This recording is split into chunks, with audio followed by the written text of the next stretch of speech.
Hi, I'm Faster EFT practitioner Kim Brown. Glad you could join me today. And with us also today is Helen O'Connor, a level 4 Faster EFT practitioner from Melbourne, Australia. Welcome, Helen. Thanks, Kim. How you doing? I'm doing well. Helen, you have said prior to Faster EFT, you were the anxiety queen. Tell me about that. I was. Well, poof. Uh, if someone had have told me 10 years ago that I would have been doing this interview right now, I would have laughed in their face because speaking to people was a really big thing for me. I was a teacher, for heaven's sake, Oh my. and I still had that anxiety. I was the social person in the social committee in the teaching area, and to actually talk in the staff meeting was an absolute horror for me. So and round about 2000 and about 1999, I started having really bad panic attacks and what I call the inside shakes.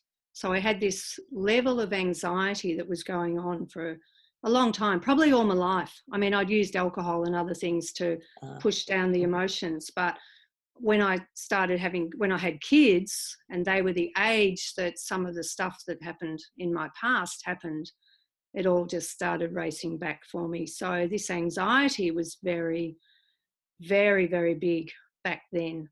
And in 2001, I was going through some counselling for some abuse issues I had. And the psychologist came in and said, I've learnt this weird thing. And you're pretty weird because you do Reiki, so you might like it. So she taught me the traditional EFT. And that helped. And she downloaded the manual for me. And I then studied. Just like Robert. Robert has the VHS tapes. I had those VHS tapes too. So I would put the kids to bed and watch these tapes and tap myself silly and cry and grow and cry and grow. I had done a lot of personal development and whatnot, workshops before that, but tapping was a really fabulous thing for the anxiety. And so I became an advanced traditional EFT practitioner. And then, of course, Robert was brought to Melbourne in 2010 by Pam Wright. And the biggest thing for me was when Robert said, "You're not broken." And I was like, before that, I was like, there's something wrong with me. There's something inside of me that's not quite right. And those words were like, whoa, that missing piece in the healing puzzle for me. And so it just went on from there. I know every client I've ever worked with has felt like there was something wrong with them. They were broken, a misfit somehow, but they were the only ones. Everybody else out there is okay, but it's me that's broken. That really is Faster EFT to me. And every client that I see, for a new client, that's one of the first things we talk about. You're not broken. It's okay. You're just successfully producing what you hold inside. And for me, I successfully did anxiety and panic and all of that stuff. Because you had the resources for it, right? Oh, did I what? Yes, did I what? Yeah, I certainly did. And so what do you think, what is it about when we, like you said, your children were coming to the age that these things had happened to you? What is it about that that triggers us? I just think the mind is amazing. So I'd had some sexual abuse, and my mind at 4 years old put it away so that I could survive, I believe. And so when my son was 4, that's when it just started coming back. So obviously my mind was ready to have this stuff rise so that I could deal with it. I have a trust in our mind. Does that make sense? Yeah. Yeah. That it will give us what we're ready to have heal. So, you know, it doesn't have to be full on. It will gradually give us that. So yeah, it's that trust in my mind that I'm grateful for every day. Yeah. I know oftentimes, well, I always tell a client, now, when I ask them a question, whatever your mind gives you, it may not make sense to you, but it's your unconscious that knows it. Go ahead and go with that. And you found Yes. that to be true as well? Oh, totally. Yeah. When we ask those questions, when we're doing our intake, I always say, first thing, don't judge it, see what comes up. And that's our subconscious mind giving it. And that's what we're working with Fast EFT. Right. And I love being the detective. I love going back and finding those links, you know, the chocolate and where did it start and who said what and whatever. I think one of my other passions with Fast EFT is that I take people back and really, really clean up the mess with their mother and father. Really, really get back and do that. If people work with me, you know, for a few sessions, I will always do a mother session, always do a father session. I think it's just really important because that often, well, mostly is where the stuff lands. And, you know, the decisions we make back then and then start looking for the evidence for those decisions. Yeah. I made a decision that I was unlovable. And so, of course, I started looking for the evidence for that. Right.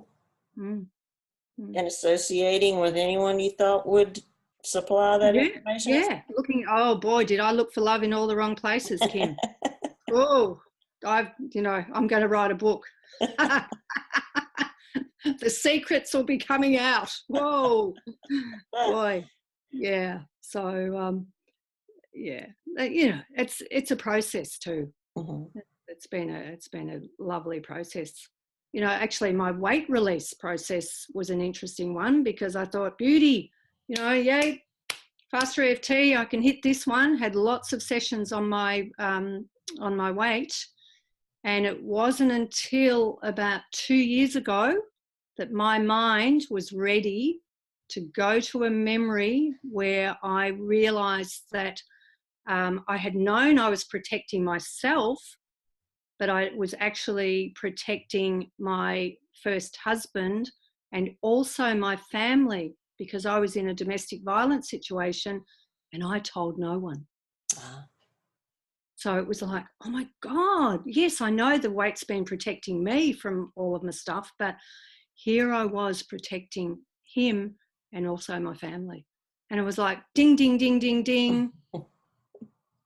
We changed that memory. And I think I actually wrote in the Fast EFT Practitioner's Facebook page, I shared that. And I said, now this weight can be released.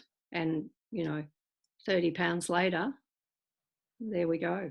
So, and my point here is that it's a process. Our healing is a process. So, you know, it doesn't all happen all at once. We keep going. You know, I would tap on something every day. Just, you know, just to, you know, either tapping in an affirmation or tapping out a little niggle of something, you know, because life, well, as Robert says, life will always happen. And there's always stuff coming to us to be let go of. That's right.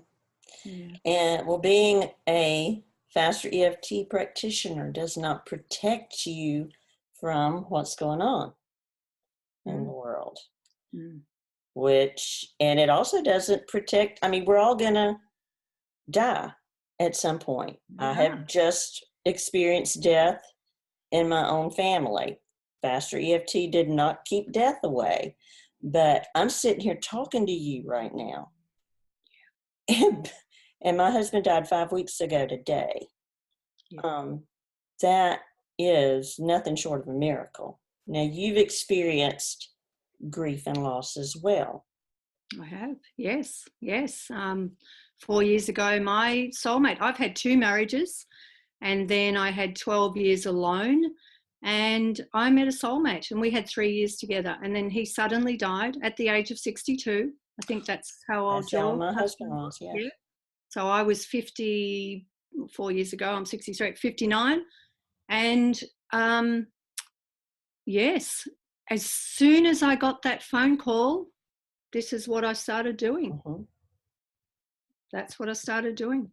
And that's what I did when I went to Samoa and went to the funeral. And that's what I did when any emotions came up.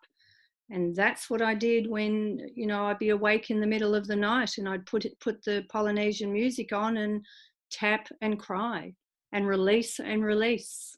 And some days or evenings I'll still have a little tap on it, and it's 4 and a bit years later. Which doesn't mean the process isn't working. It's proving that it is working. Totally. And you're sitting here 5 weeks later. I was at Habilitat for the first time, probably 2 months later, still being able to function, still being able to do sessions, still living a fabulous life and dealing with the emotions as they came up.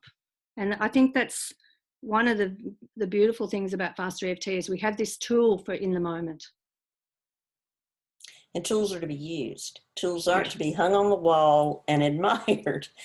If you have the hammer, you need to use the hammer. You use the tools. That is how you receive the blessing of the tools. That's how you receive progress. That's how you change things, is by using these tools. Yes, I cried today.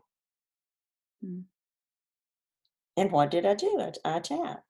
These tools are to be used. Yeah. And my mum died, before Christmas a year ago. So that's been a process. As soon as I got that phone call that she'd had a stroke, this is what I did all the way to the nursing home. Mm-hmm. I actually, we had 5 days with her. I tapped on her. It's okay to let go. It's okay to let go. It's okay to let go. And, it was a peaceful death. So it can be used that way as well. Yeah. And isn't that a beautiful way to go? Well, it's about letting go, isn't it? And that's what we're all about, is letting go. And my mother had dementia, so at times she was quite out of it. And I remember doing some tapping with her, and it would just calm her. And I remember one day, going to the peace bit, and I said, my mother loved babies. And I said, remember when we were babies, Mum? And this big smile. My mother had a beautiful smile. Great big smile came over her face, And, even within the dementia, she was able to get that bit. And it was very, very beautiful. Very, very beautiful. And then, of course, funeral, dealing with family, there's a lot of stuff that comes up around family death, especially. So, we have this to use. Doesn't Robert say it's like a toothbrush? You have to use it. That's right. Yeah, that's right. Use it every day, twice a day, 3 times a day. Yeah, yeah, it's a fabulous thing. It is. So, Helen, tell me, what do you see in your future with Faster EFT? That's an interesting question. I think what Faster EFT has given me is a beautiful job to do. I mean, I've been in the healing arts for a long time, so I have been in business for over 21 years. So it's increased that.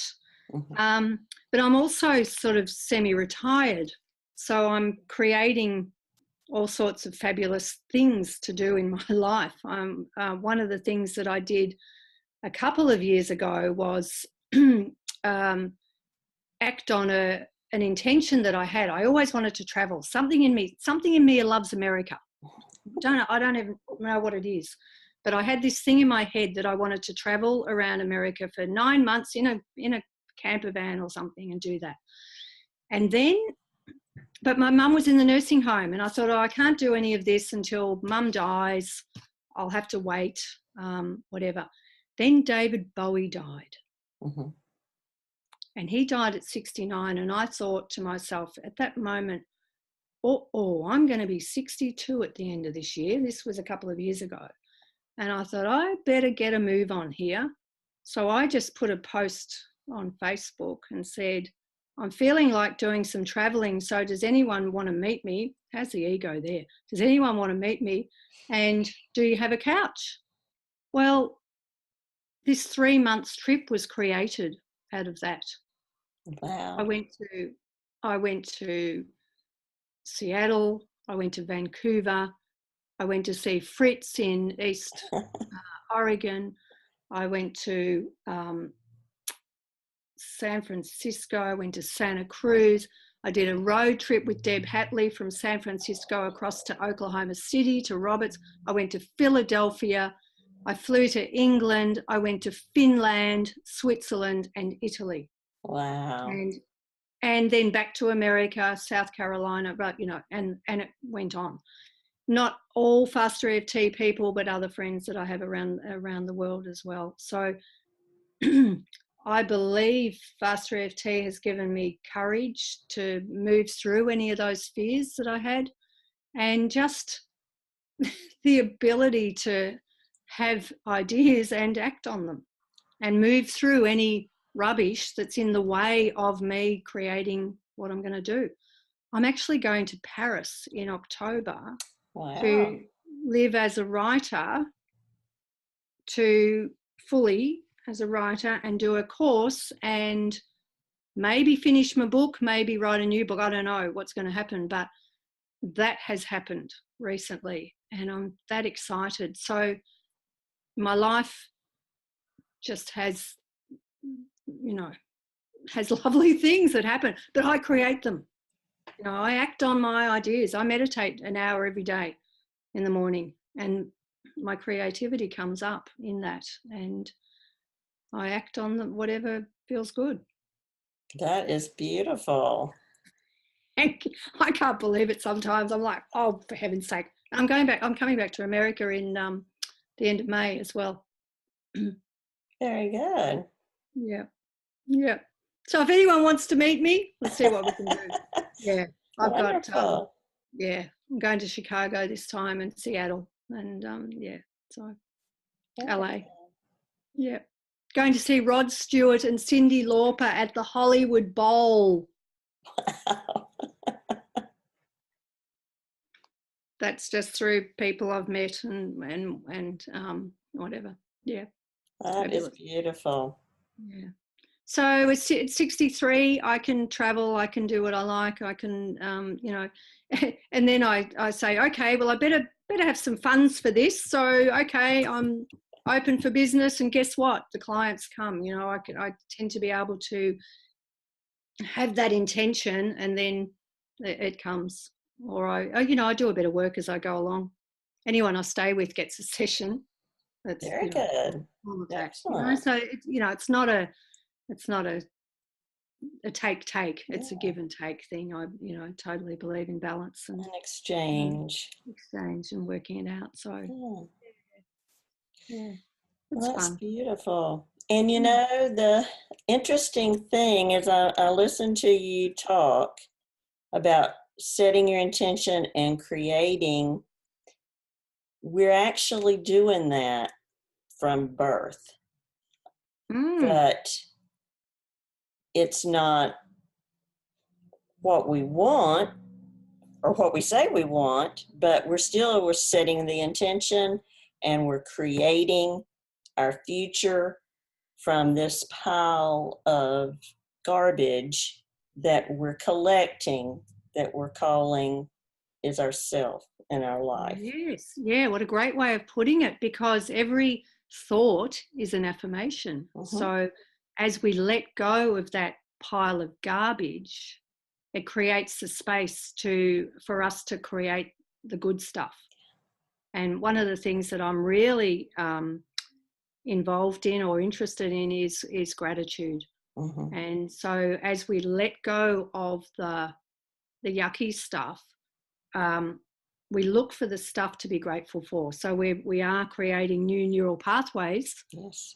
in our minds. And so at the moment, I've got clients, I'm doing the ABC of gratitude. So I have clients who send me an A, something they're grateful for, starting with the letter A today. And tomorrow is B. So it goes on for 26 days.